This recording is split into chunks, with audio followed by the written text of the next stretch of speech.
sending live from Mölndal, Sweden. To prevent the spread of COVID-19 and to keep everyone safe, a live stream is the way to go. We at Gothenburg Red Stage are so grateful to Teaterhuset Mölndal for letting us perform here digitally. The show goes on, safely, of course, because it's important for our sanity to watch other people's insanity, like the way you will see these three plays tonight. You will see the interpretation of Chekhov's three comedies, starting with The Proposal, followed by The Tragedian in Spite of Himself, and last but not least, The Bear. There will be a 5-minute pause in between the plays to allow scene changes. However, the last play, The Bear, there will be a 10-minute intermission, before the last play, of course. So the total of 1.5 hours of madness and fun. We are strictly following the rules and regulations from the Swedish government in regards to theaters. We do not exceed the number of 8 people allowed in this auditorium today, the 8 people of cast and crew, since the absence of a physical audience. All cast and crew are in good health and we are cleared to be here. Thank you for your support. Please stay safe, and now, enjoy the show.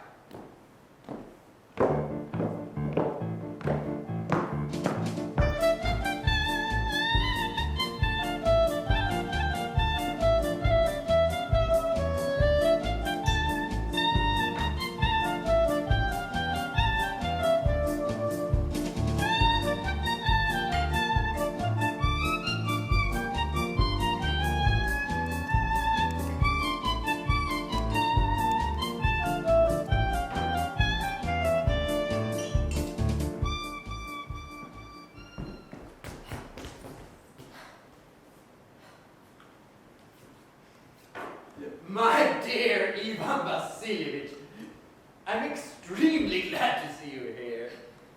Now, this is a surprise. How are you, so on and all that? I'm well, thank you. And how are you getting on? We're just getting by somehow. Thank you for prayers and so on. Sit down, please. Now, you shouldn't forget all about your dear neighbors, you know. But why are you so formal? What's the occasion? Well, the evening dress and perfume and so on and all that. Are you going somewhere? Oh, no. I've only come to see you, honored Stefan Stefanovich. Then why have an evening dress, my boy? It's as if you're celebrating New Year's Eve. Well, you see, it's like this. I've come to you, honored Stefan Stefanovich, with a request. Wouldn't be the first time I've come to you for help, so to speak, and oh, pardon me, I'm shaking with nerves. If I could get a drink of that water there, honored Stefan Stefanovich. Well, if he's come to borrow money, he'll be sorely disappointed. What is it, my dear friend? You see, Honorovich Stefanovich, Stefanovich Honorovich, oh, pardon me, I'm shaking with nerves, as you can see. Now, in short, only you could help me, though I don't deserve it, and I haven't any right to expect your assistance.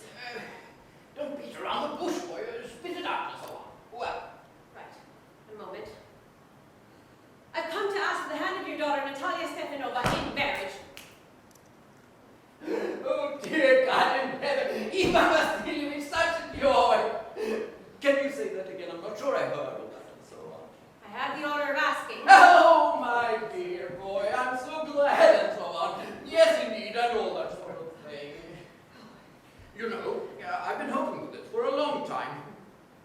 You've always been like a son to me. Oh, God bless you both, and so on and all that.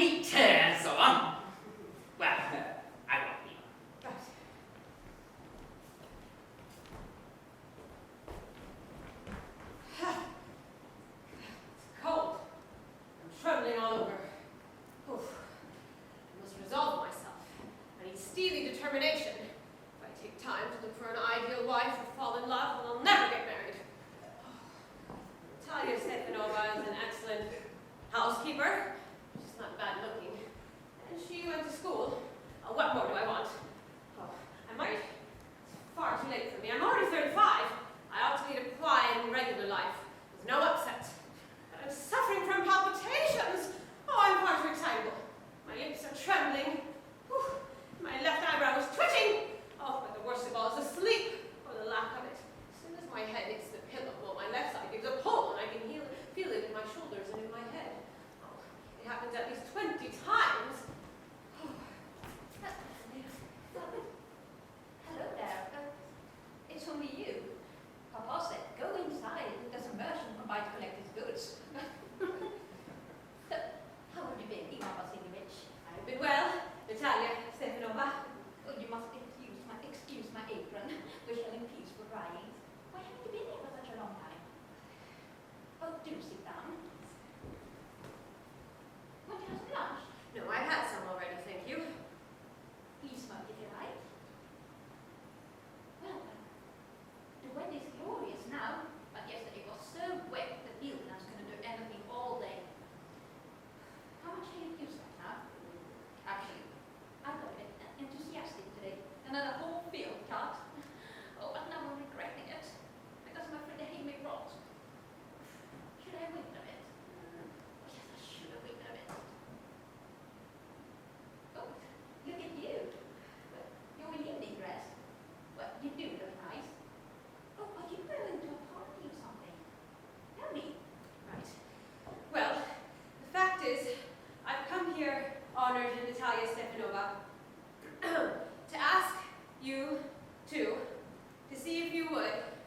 Of course, you might be surprised and perhaps a bit angry, but I... Oh, so cold. What's the matter? Well, I shall be brief. You see, honored Natalia Stefanova, I have long, since childhood, had the honor of knowing you and your family. My aunt and her late husband, from whom you know I inherited my land, have always had the greatest respect for you and your father and mother. The Lomonovs and the Trubakovs have always been we had affectionate regard for one another. Oh yes, we are close neighbors, of course you know that. My land borders yours, my oxen meadows touch your birch woods, and I... one moment. Please forgive the interruption, but you said my oxen meadows. But are they yours? Yes, they are mine, my oxen meadows, yes, yes. What are you talking about? Oxen meadows are ours, not yours. No, they're mine, Natalia Stefanova. Now, think very carefully, Ivan Vasilievich. How long have they been yours? For as long as I can remember. Well, I never did that before. How do you make that out? Oxen meadows, yes, that tiny patch of land wedged in between the birch woods and the birch marsh. And birch marsh. Yes, they're ours. No, they're mine. Well, exactly how do you make this out? How? Well, I have the documents, Natalia Stefanova. Now, it's true. Oxen meadows was once a subject of dispute, but now everybody knows they're mine. There's nothing to argue about. You see, my late aunt's grandmothers, peasants, gave those meadows to your father's grandfather's other peasants. Those peasants used the land for 40 years. They got accustomed to it as if it were their own. But really, what happened was... You're wrong. Both my grandfather and great-grandfather reckoned that their land extended to burnt marsh, which means that oxen meadows were ours. But there's no point in arguing. It's simply ridiculous. I have the documents, Natalia Stefanova. Oh, I see. You're just making fun of me. This is all a big joke. We've had land for nearly 300 years, and then we're suddenly told that it isn't ours. Ivan Vasilievich! I can hardly believe what you're saying. This land's not valuable. You only comment about 12 acres, but that's not the point. It's the unfairness. I can't stand unfairness. Didn't you hear what I said? My aunt's grandmother, as I had already the honor of explaining to you, gave the meadows to your father's grandfather's peasants, only to use temporarily. Oh. Ivan Vasilievich. They're mine, Natalia Stefanova. No. Now, You can go on about it until you're blue with it. You can buy 15 bread jackets, but I tell you, they're ours. Ours. I don't want anything that belongs to you, and I won't give up anything of mine. Thank you very much. well, Natalia Stefanova, the land's been very little to me, but I I'm acting on principle. If you'd like, I'll give them to you as a gift. If there's any giving to be done, I'll do it. Because they're mine. I cannot believe your behavior. Up to this point, we always thought of you as a good friend and neighbor. Last year, we lent you our threshing machine, which meant us putting off our own threshing till November. Now you treat us as if we were thieves, giving me my own land indeed. In my opinion, that's not at all neighborly. In fact, I think it's downright insulting.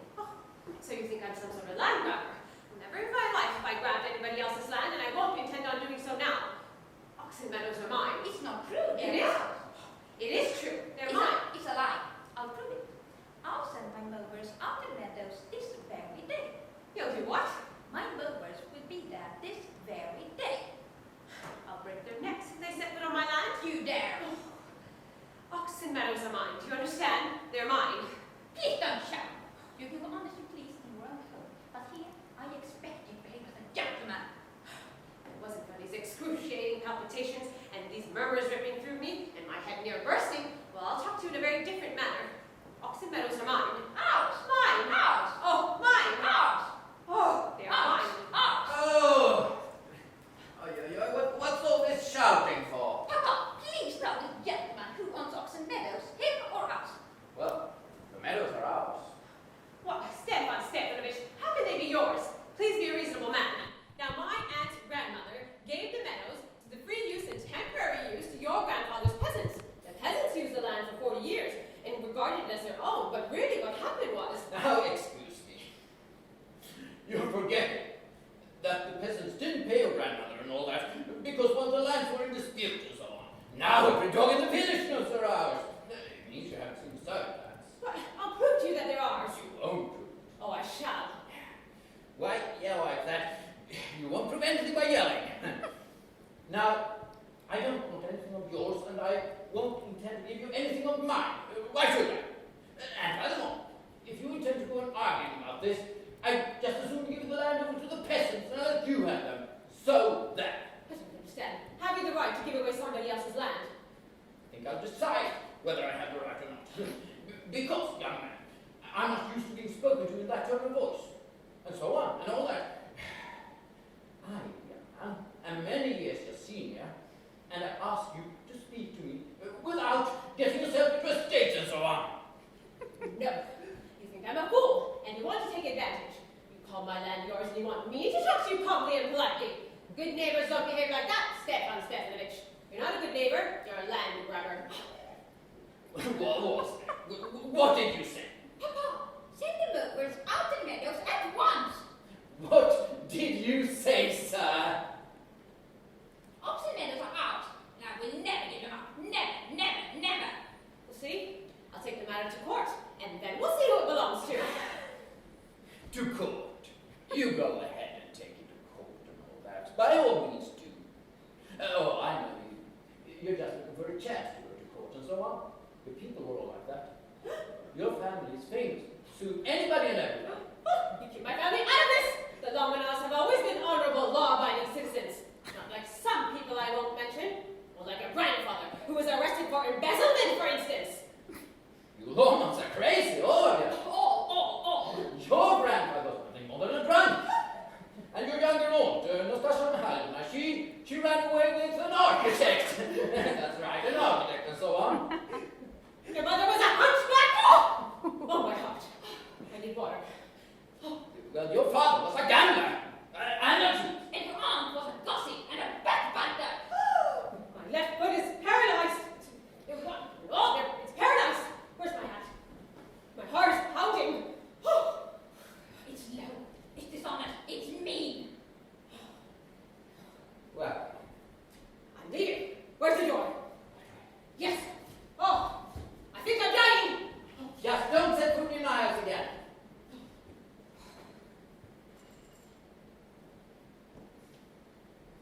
Creep. Crook. The monster.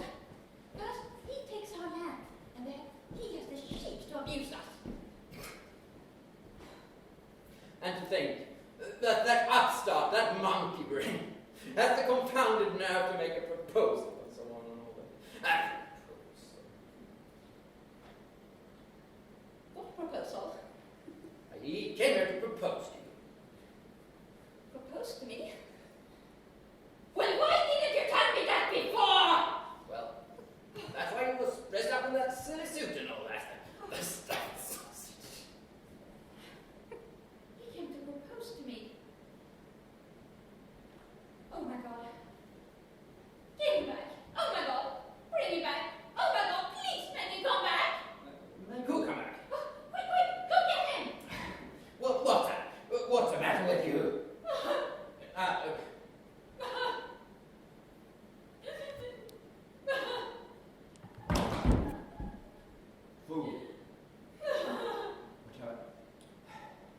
Oh, I'll hang myself.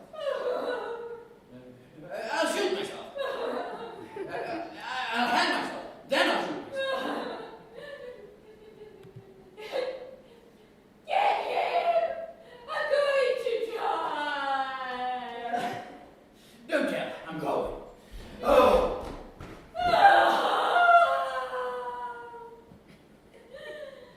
What have they done to me? Oh, make it come back, please!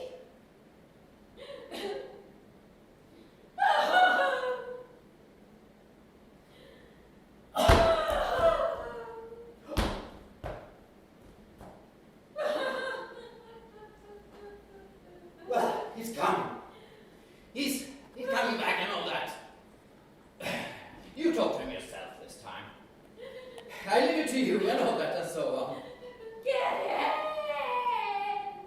He's coming, I told you. Oh, what a burden, Lord, to be the father of a grown-up daughter. I'll cut my throat.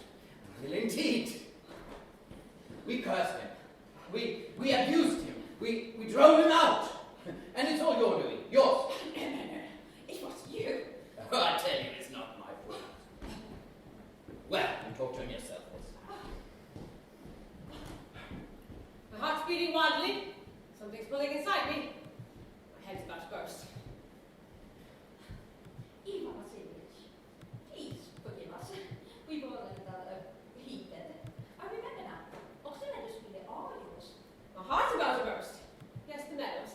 My eyebrows are twitching. Yes, yes. The meadows are yours. Do you sit down?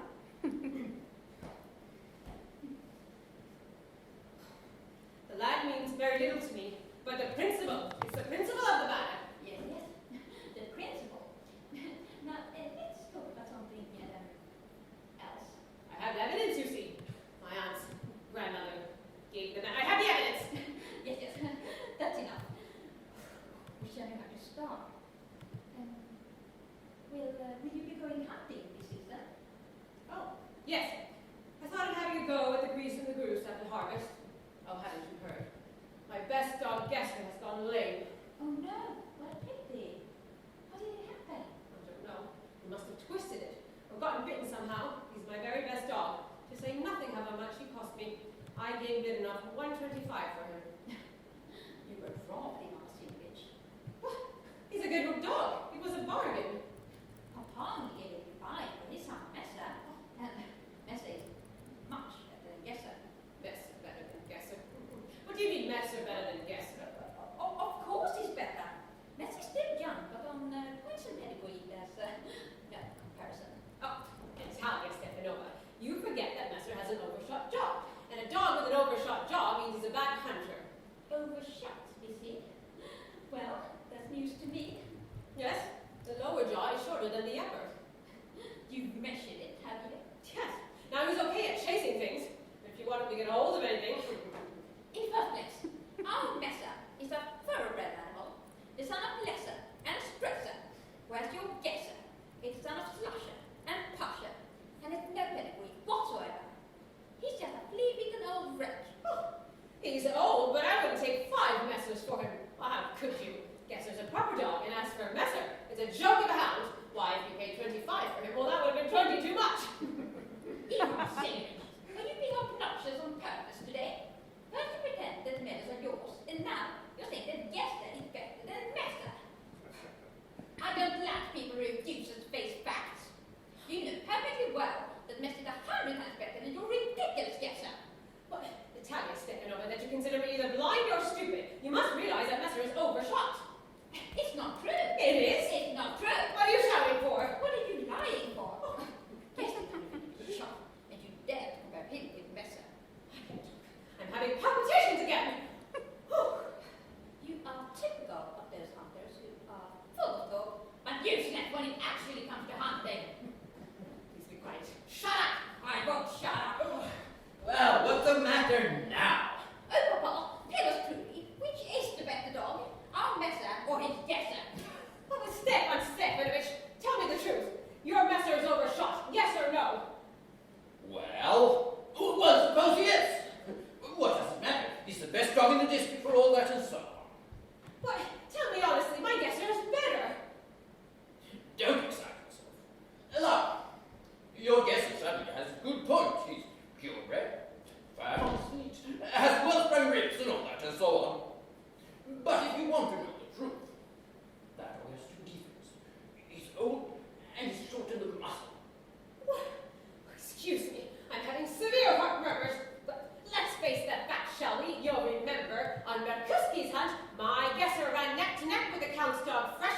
while your messer was chasing up the rear.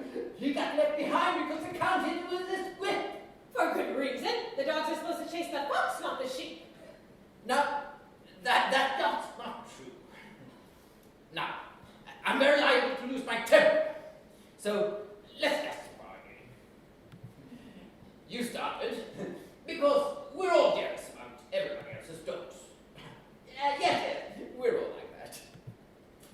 You no sooner notice that some dog is better than your guesser, and then you start with this and that and so on and all that. Oh, I remember everything. Well, I remember too. I what do you remember? I can't. My heart. Oh. Oh, my heart. What sort of a hunter are you? You Yeah. said about lying in a dark room and chasing out the boxer. Yes. What sort of a hunter are you really? And you're... No, let's just change the subject in case I lose my temper. But you're not a real hunter. Let's leave it at that. And you're a real hunter. You only go hunting in together with the Count and all his wealthy friends. You sneaky social clever! I'm a social. Shut up, You snake! young brat. Old rat!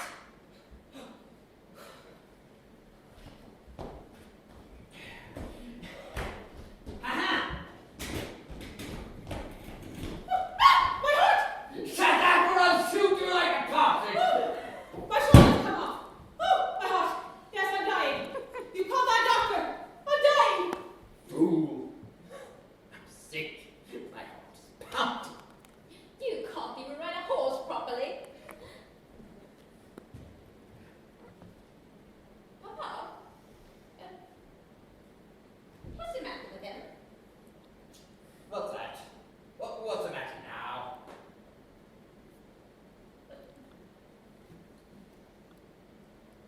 Papa? Ivan Vasilyevich, he's dead. Oh, he's dead! Ah! Ah! Ah! He's dead? My gosh. Doctor, water.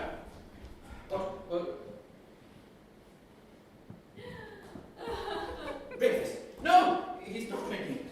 He really is saying all that.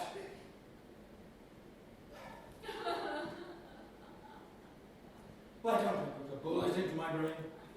I disturb you. Give me a knife. No. Give me a pistol. Pistol.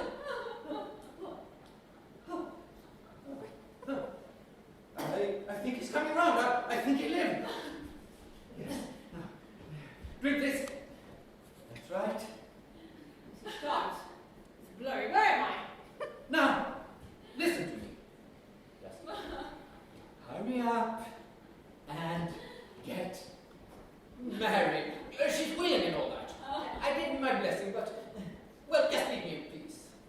What? Who? She said yes. Well, go on, kiss her.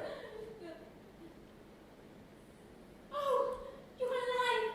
Oh, yes, Oh. yes, I'm willing! Oh, yes. Kiss each other. Oh, yes. This is nice. Oh, I remember everything now. Natalia Stefanova. Oh, yes. Oh, I'm happy. The meadows and the stars. And my left foot is still paralyzed, but yes. I'm happy too. What a weight off my shoulders. So now you can admit that Messer is better than Gessler. It's worse. Better! Oh, damn it! Worse! And so they lived happily ever after. Champagne.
Just keep running it as I say. You're saying the sound is like...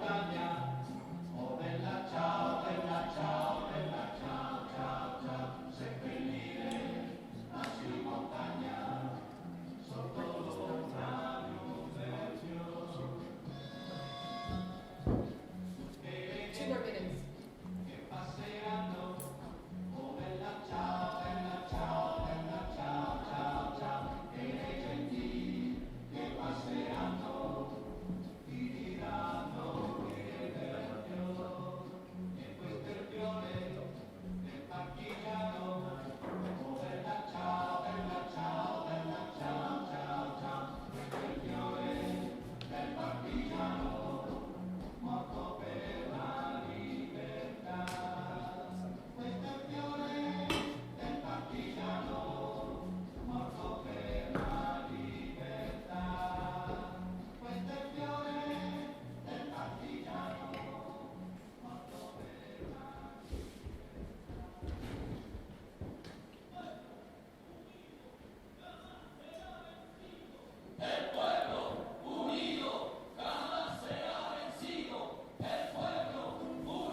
Ivanovich, how do you do? Delighted to see you. What brings you here?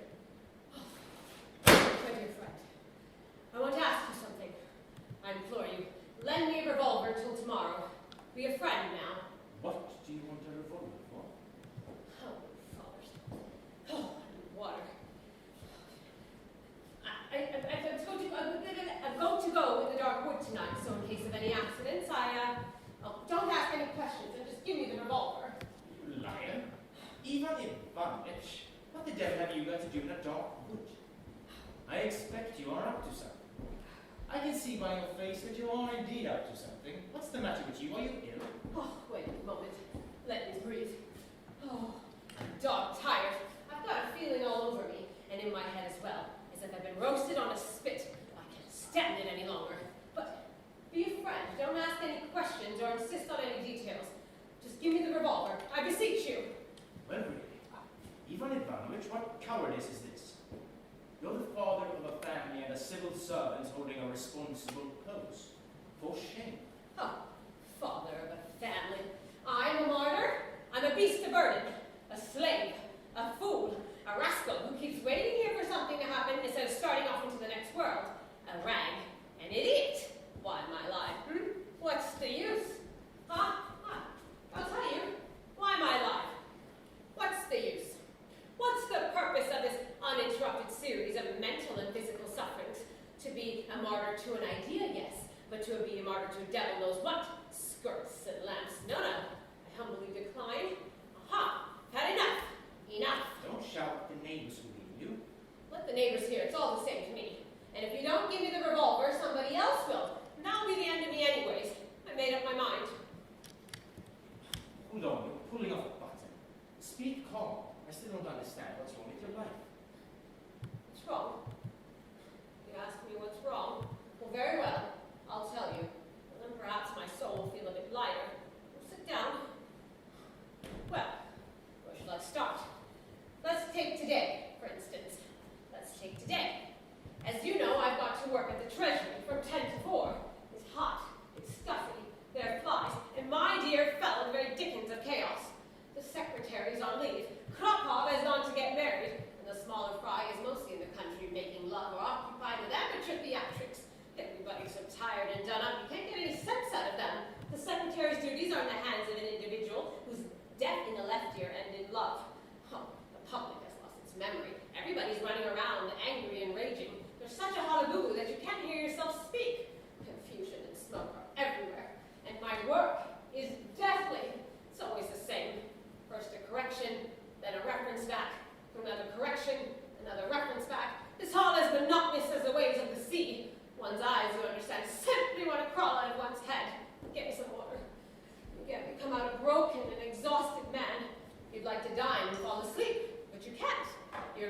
that you live in the country. That is, you're a rag, a fool, an idiot, a bit of string, a bit of limb, flesh.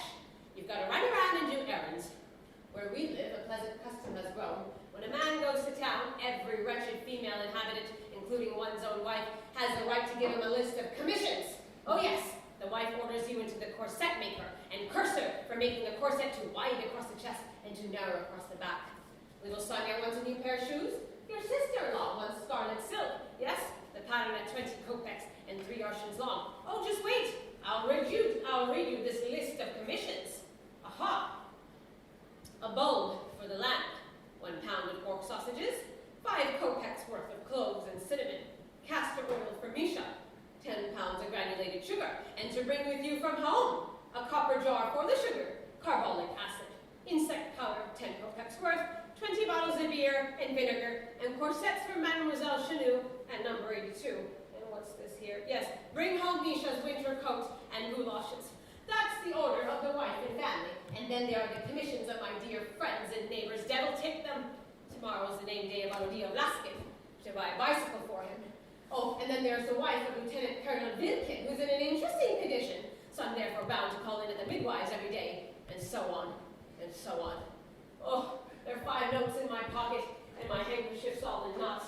So, my dear fellow, you spend the time running between your office and the train, running around the town like a dog with his tongue hanging out, running and cursing life, from the clothiers to the chemists, from the chemists to the corset maker, and from the corset maker to the pork butchers, and then back again to the chemists. In one place you stumble, in a second you lose your money, in a third you forget to pay, oh, they raise a hue and cry after that, and on the fourth you're treading on the train of a lady's dress. Oh, you get so shaken up from all of this. Your bones ache all night, and you dream of crocodiles. Well. And then when you made all the purchases, how are you to pack all these things? For instance, how are you to put the copper jar together with the lead bulb, or the carbolic acid with the tea? How are you to make a combination of the beer bottles and the bicycle? Is the labor of Hercules a puzzle, a rebus? Whatever tricks you think of in the long run, you're bound to smash or scatter something. Oh, and then at the station and in the train, you stand with your arms apart, with parcels under your chin. Parcels, cardboard boxes, and such rubbish all over you. Oh, and then the train moves, and the passengers, they just throw your luggage about on all sides. You've got your things on somebody else's seat. Whew, they yell, they call for the conductor, they threaten to throw you up, but what can I do? Stand there and blink my eyes like a whacked donkey. No. Well, now listen to this. Then I get home, and you think I'd like to have a nice little drink after my righteous labors. Isn't that so? And a good square meal. Not a chance. The wife has been on the lookout for me. You hardly started on your soup when she's got her claws into you, the wretched slave that you are. Wouldn't you like to go to some amateur theatricals or to a dance? You can't protest. You're a husband. And the word husband, when translated into the residents of the summer country, means a dumb beast. So you go, and you blink at the play, a family scandal or something. You applaud when your wife tells you to. You applaud and applaud until you feel worse and worse and worse. Really, you expect an apoplectic fit to happen at any moment. Oh, and then you have to go and dance. You must find partners with your wife. If you don't find partners, well then you're twirling on the dance floor yourself. And then after the theater and after the dance, you get home when you're no longer a man, but a useless limp rag.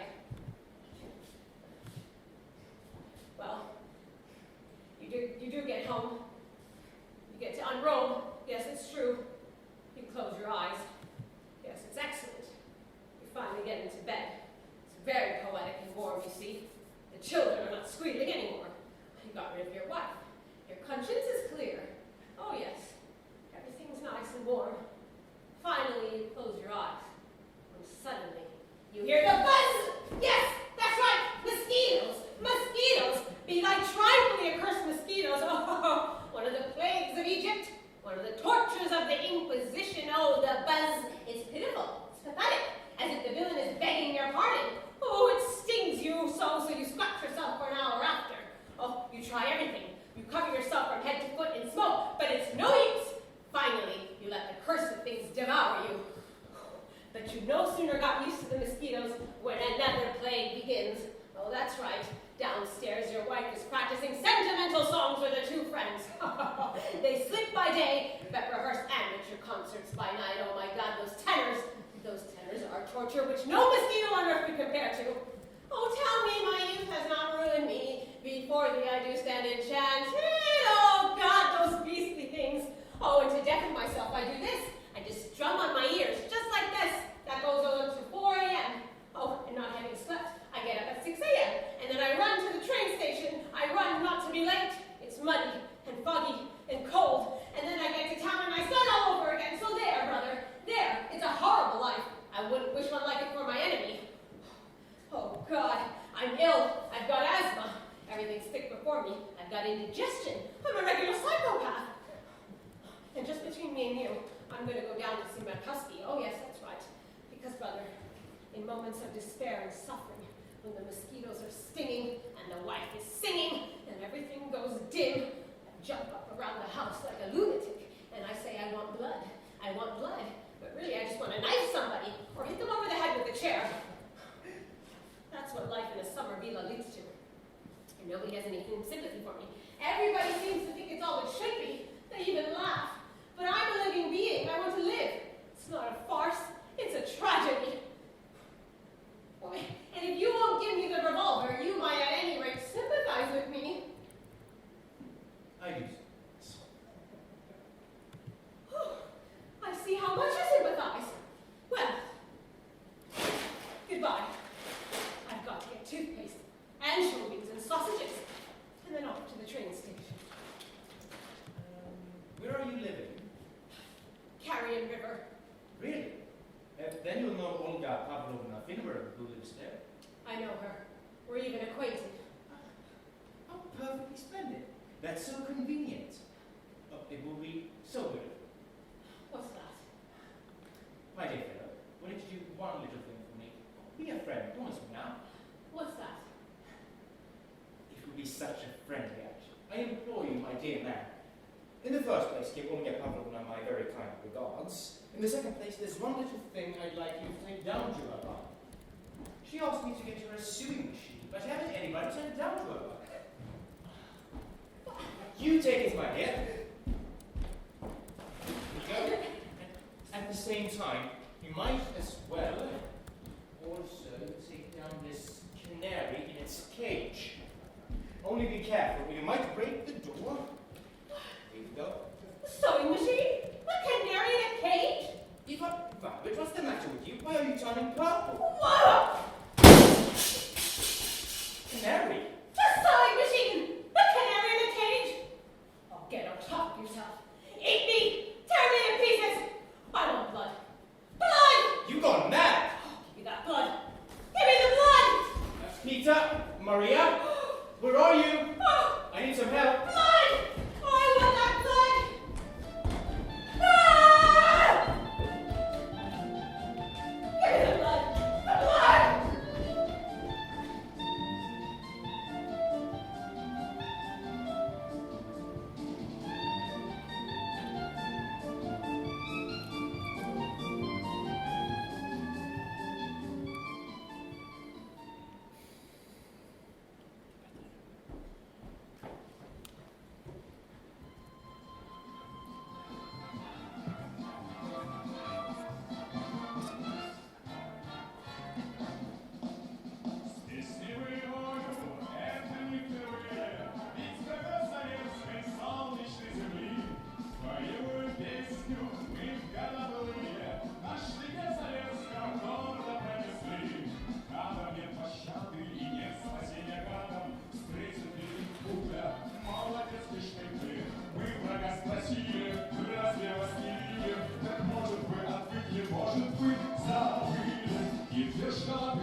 И не стреляла всех до одного.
how to enjoy herself and walks about in the yard catching midges. Only you sit in this room all day, as if this was a monastery, and don't take any pleasure. Yes, really. I reckon it's a whole year that you haven't left the house. I shall never go out. Now, why should I? My life is already at an end. He's in his grave. I've buried myself between four walls. We're both dead. Well, there you have it. Nikolai Mikhailovich is dead. Well, it's the will of God, and may his soul rest in peace. You mourned him, and quite right. But you can't go on grieving and wearing mourning forever. My old woman died too, you know. When her time came, I grieved over her. I wept for a month, and that's enough for her. But if I have to grieve for a whole age, well, the old woman isn't worth it. You've forgotten all your neighbors. You don't go anywhere and you see nobody. We live, so to speak, like spiders and never see the light. The mice eat in my nice uniform. It's not as if there aren't good people around, for the district's full of them. There's a regiment ordered at Rhedin. Officers are such beauties. They never lays your fear at them. And every Friday there's a ball in town. And every day the soldiers' band plays. Lady, you're young and beautiful, with roses in your cheek. If you only took a little pleasure. Beauty won't last long, you know. In 10 years' time, you want to be a peahen yourself among the officers. But they won't look at you. It will be too late. No. I must ask you not to talk to me about this. You know that when Nikolai Mikhailovich died, life lost all its meaning for me. Oh, I vowed never to the end of my days to cease to wear mourning, or to see the light. Do you hear? Let his ghost see how I love him. Yes, I know it's no secret to you that he was often unfair to me and cruel and maybe a bit unfaithful, but I shall be true till death. And there, beyond the grave, he will see me as I was before his death. Instead of talking like that, you ought to just go out and have a walk in the garden. Or else, you know, order Toby Giant to be harnessed and drive out to see some of the neighbors.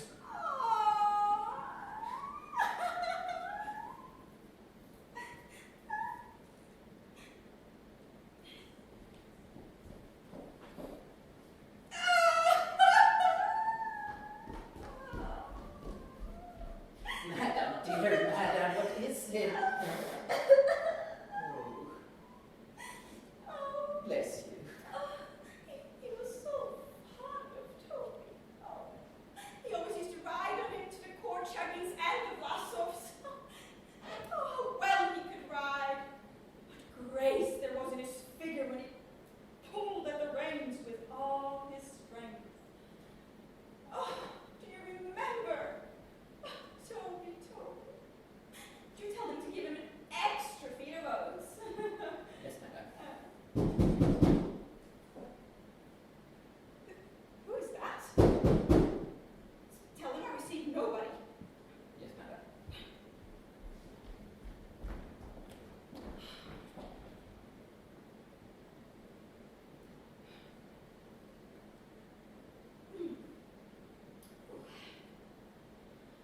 You will see, Nicholas, how well I can love and forgive.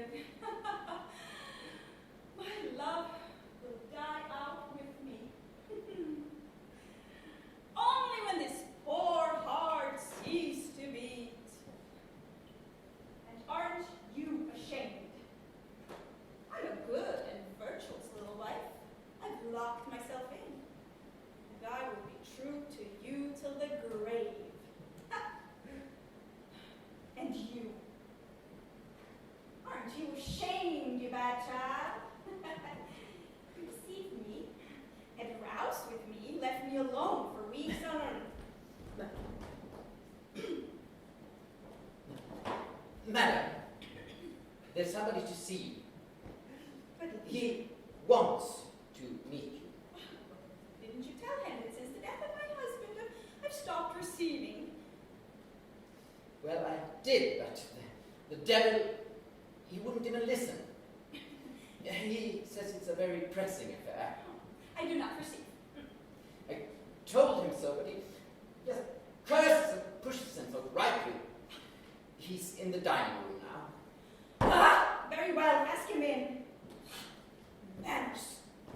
These people annoy me. What does he want from me? Or should he disturb my peace? Oh, I see that I shall have to get into a monastery after all. Yes? A monastery. Fool! You are too fond of talk. Ass. Madam, I have the honor to present myself. I am Gregory Stefanovich Smirnov, landowner and retired lieutenant of artillery. I'm compelled to disturb you on a very pressing affair. What do you want? Your late husband, with whom I had the honor of being acquainted, died in my debt for 1,200 rubles on 2 bills of exchange. As I got to pay the interest on a mortgage due tomorrow, I come to ask you, madam, to pay me the money today. 1,200, and what was my husband indebted to you for? He used to buy oats from me. So don't you forget you get to give Toby an extra feed of oats. If Nikolai Mihailovich died in debt to you, then I shall most certainly pay you, but you must excuse me today, since I haven't any spare cash. But the day after tomorrow, my steward will be back from town, and I'll give him instructions to settle your account. But at the moment, I cannot do as you wish. Moreover, it's exactly 7 months today since the death of my husband, and I am in a state of mind which absolutely prevents me from giving money matters my attention. And I'm in a state of mind that if I don't pay the interest due tomorrow will force me to make a graceful exit from this life field first. They will take my estates. You will have your money the day after tomorrow. I don't want the money the day after tomorrow. I want it today. You must excuse me, I cannot pay you. And I can't wait till after tomorrow. But what can I do if I haven't the money now? You mean to say you can't pay me? I can't. Is that the last word you have to say? Yes, the last word? Your last word. Absolutely your last. Absolutely. Well, thank you so much. I'll make a note of it. And then people expect me to keep calm. You know, I met a man on the road today, and he asked me, why are you always so angry, Gregory Stefanovich? How on earth am I not to get angry? I need the money desperately. I rode out yesterday, early in the morning, to call on all my debtors. Not a single one of them paid up. I was just about dead beat after it all and slept, goodness knows where, in some inn with a vodka barrel by my head. At last I get here, hoping to get something, and I'm received by you with a state of mind. How shouldn't I get angry? You'll have your money the day after tomorrow. I need the money today. But what can I do? No, I didn't come for your steward, but for you. Not the devil, excuse my saying, so have I got to do with your steward. Excuse me, sir. I am not accustomed to listen to such expressions or to such tone of voice. I want to hear no more. Well then, state of mind. Husband died 7 months. Well, I ask you, must I pay my interest or mustn't I? Do I have to pay or don't? Suppose your husband is dead. You get a state of mind and nonsense of that sort. Your steward's gone away somewhere, devil take him. But what do you expect me to do? Do you think I can fly away from my creditors in a balloon? Or do you expect me to go and run my head into a brick wall? I go to Gustav and he isn't home. Jarosevich has hidden himself. I had a violent row with Kuritsin and nearly threw him out of the window. Matsugo has something the matter with his bowels, and this woman has a state of mind. Not one of the swine wants to pay me. It's just because I'm too gentle with them. Because I'm a rag, I'm just weak wax in their hands. I'm much too gentle with them. Just you wait. You'll find out what I'm like. I shan't let you play about with me, confound it. I shall jolly well stay here until she pays me the money. How angry I am today. All my insides are quivering with anger and I can barely breathe. My word, I didn't feel sick. Waiter!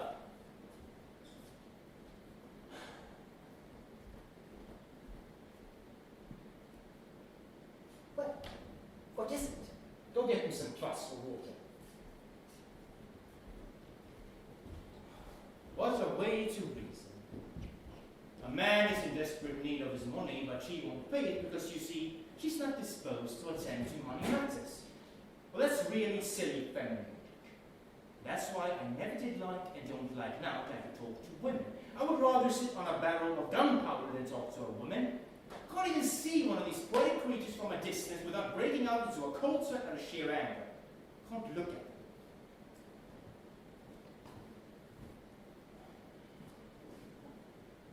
Madam is ill, and we see nobody. Get out! Ill, and we'll see nobody. No, it's all right. You don't see me. I'm just going to stay here, and we'll wait here until she pays me the money. You can ill for a week if you like, and I'll stay for a week. You can ill for a year, and I'll stay for a year. I'm going to get to my own, my dear. You don't get at me with your widow's weeds and your dimpled cheeks. Simon, take them out. You aren't going away at once. Make sure they feed the horses some oats in the stables. Oh, you fool! You let the near horse's leg get tied up in the reins again? Never mind, I'll give it to you. It's bad. Nobody pays up, I slept badly, and on top of everything else is a bit of fluff in morning with a state of mind. Now my head is aching. Shall I have some vodka? I think I will. Waiter!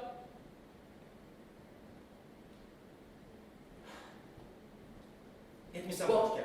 Is it? Vodka. Must say I look well. Dust all over, boots dirty, unwashed, kept. The dear lady may have very well taken me for a brigand. It's rather impolite to come into a drawing room in this state, but it can't be helped. I'm not here as a visitor, but as a creditor. There's no dress specially prescribed for creditors. Well, you do allow yourself to go very fast, sir. What? Nothing, I really... Shut up! Who are you talking to? I think the devil's come to stay. Bad. Angry I am today. So angry I could grind the whole world to dust. I even feel sick. Waiter!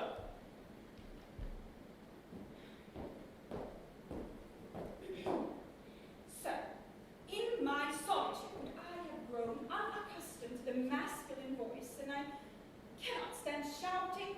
I must ask you not to disturb my peace. Pay me my money and I will go. I told you perfectly plainly I haven't any money to spare. Wait until the day after tomorrow. And I told you perfectly plainly that I don't want the money the day after tomorrow, but today. If you don't pay me today, I will have to hang myself tomorrow. What can I do if I haven't got the money now? You are so strange. You mean to say you can't pay me? I can't. Well, in that case, I guess I'll just have to stay here until you pay me. Going to pay me the day after tomorrow? Very well. I'll stay here until the day after tomorrow. I'll sit here all the time. You know, I ask you, do I have to pay my interest tomorrow or haven't I? Do you think I'm doing this as some sort of joke? Please don't shout. This isn't a stable. I wasn't asking you about a stable, but whether or not I have to pay my interest tomorrow or not. Huh. You don't know how to behave before women. I do know how to behave for women. No, you don't. You're a rude and ill-bred man. Decent people do not talk to women like that. Ha. What a business. How do you want me to talk to you? In French, or what? Madame, mieux vous prie. How happy I am that you won't zip in. I'm so sorry I disturbed you. Such lovely weather today, and how well you look in mauve. That's silly and rude. Silly and rude. I don't know much about it before women.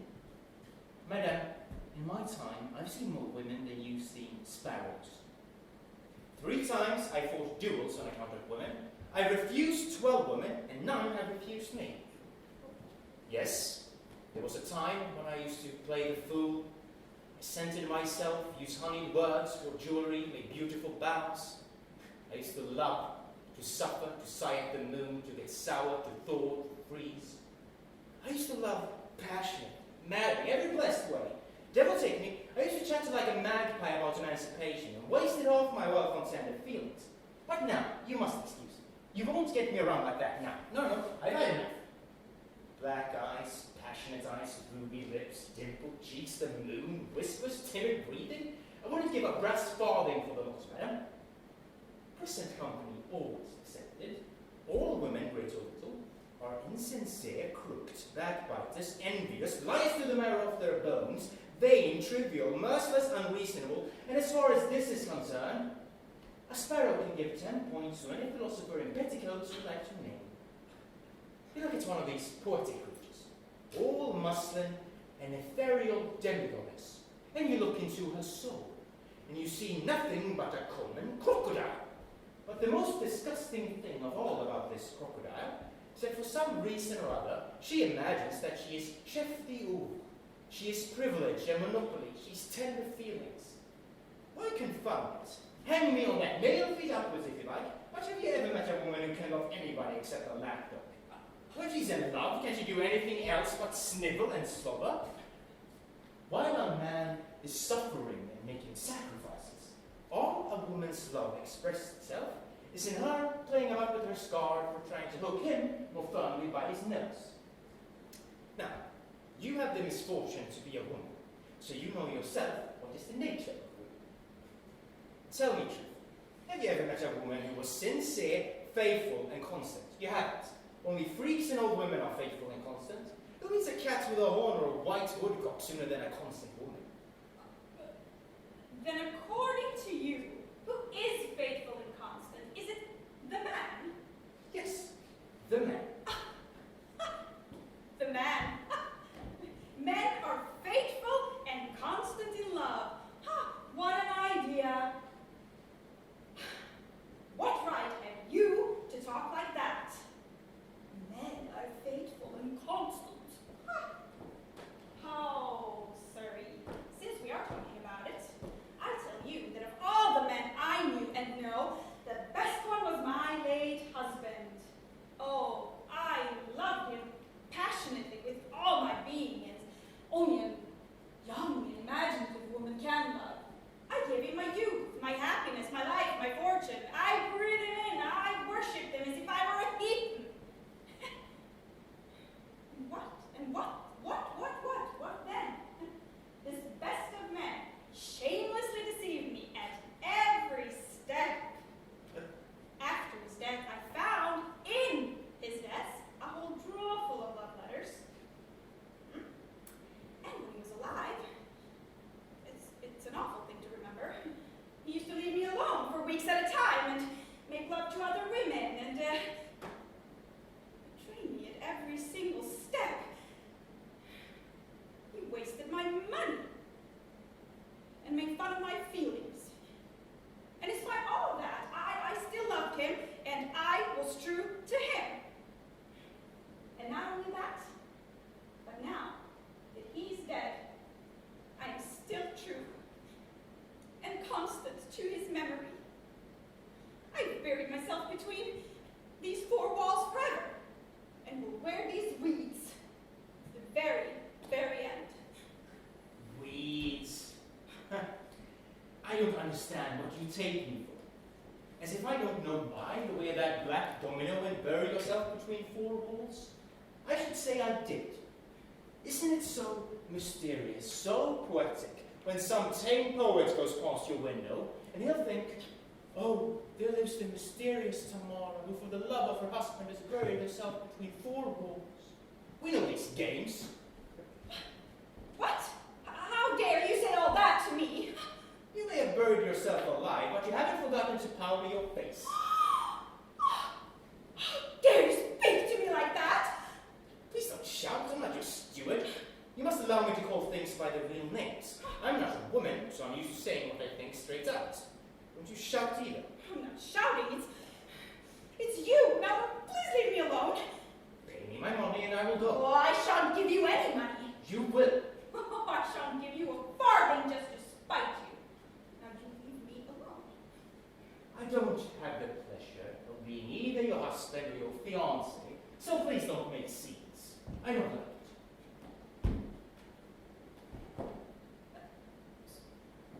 So you sit down. I do. I ask you to go away. Give me my money, and we are. I don't want to talk to impudent scoundrels. Now get out of this.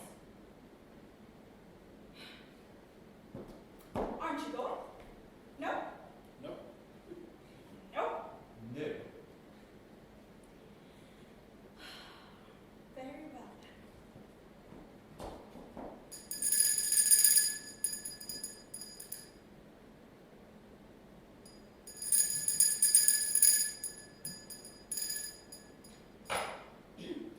Look out!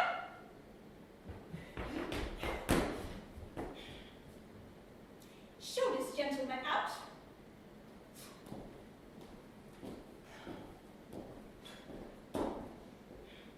Well, would you mind going out, sir, as you asked to? Now, you needn't, Oh, shut up! Who are you talking to? I'll talk to you to please, sis. Little fathers! What people! I'm ill! I'm ill. I can't breathe!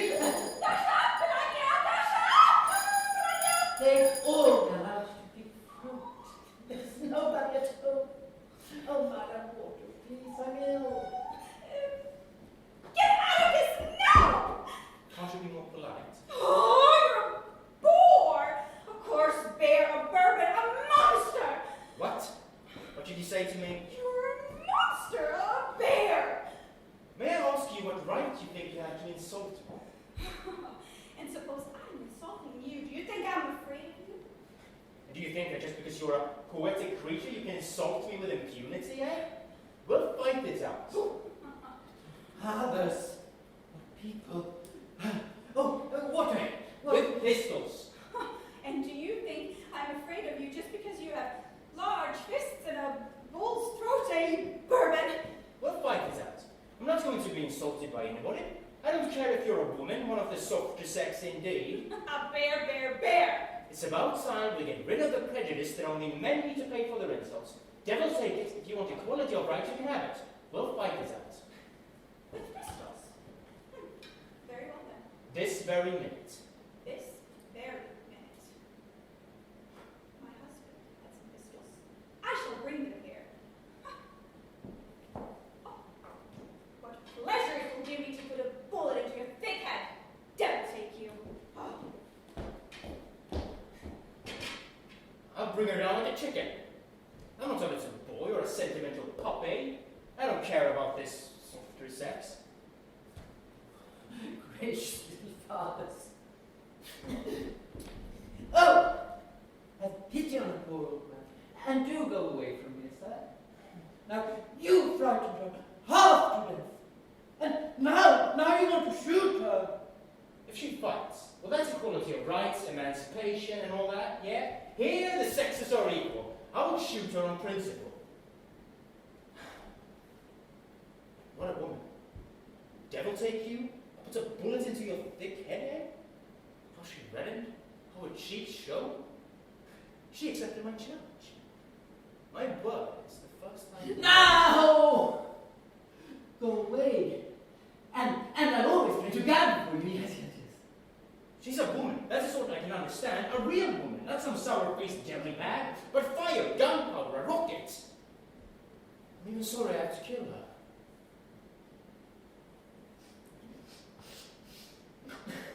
No! No, dear sir, you go away! I think I absolutely like her. Absolutely. I like her, even though her cheeks are dimpled, I like her. I'm almost ready to let the debt go. I'm not even angry any longer. She's a wonderful woman. Here are the pistols. But before we fight, you must show me how to fire. I've never really had a pistol in my hands before. Ha! Dear God in heaven, mercy and save her! Well, I don't find a coachman in the garden. Why has this infliction come upon us? Well, you see, there are several sorts of pistols. There are Mortimer pistols specially made for duels. They fire a percussion cap. These are Smith & Wesson revolvers, triple action with extractors. These are excellent pistols. They can't cost less than 90 rubles a pair. Anyway, you must hold the revolver like this. An inspiring woman.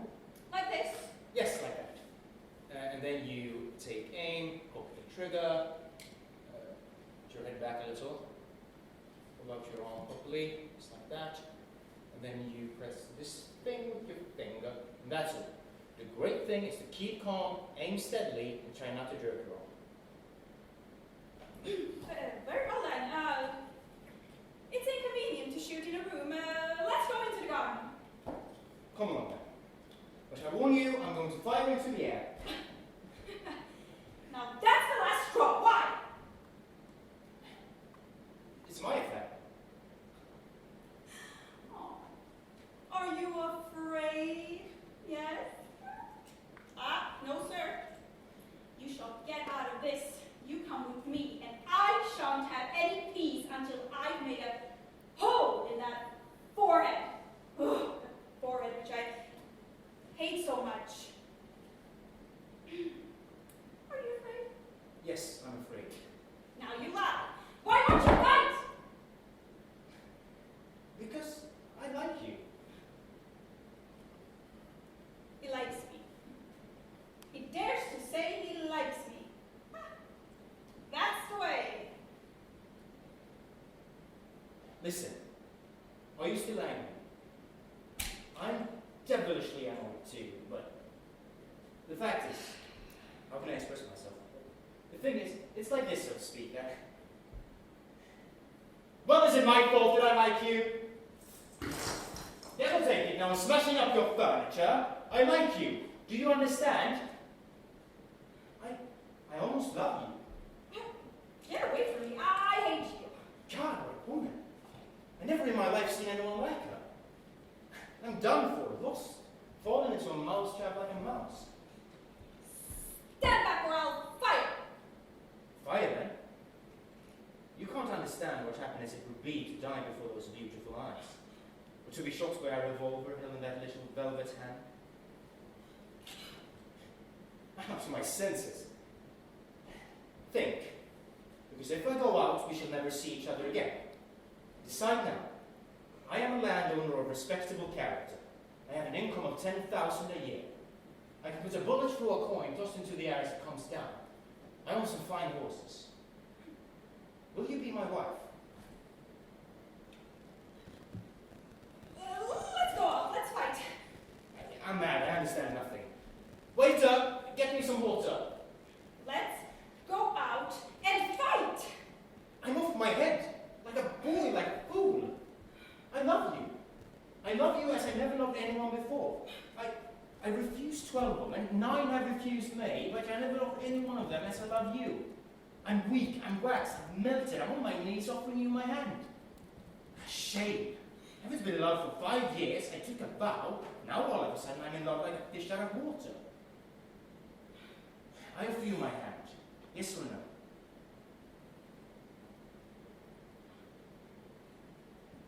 You don't want me? Very well. Stop. No, Well? nothing. Go away. Go away. No, stop. No. No, go away. Oh, I hate you. Go away. Oh, how angry I am.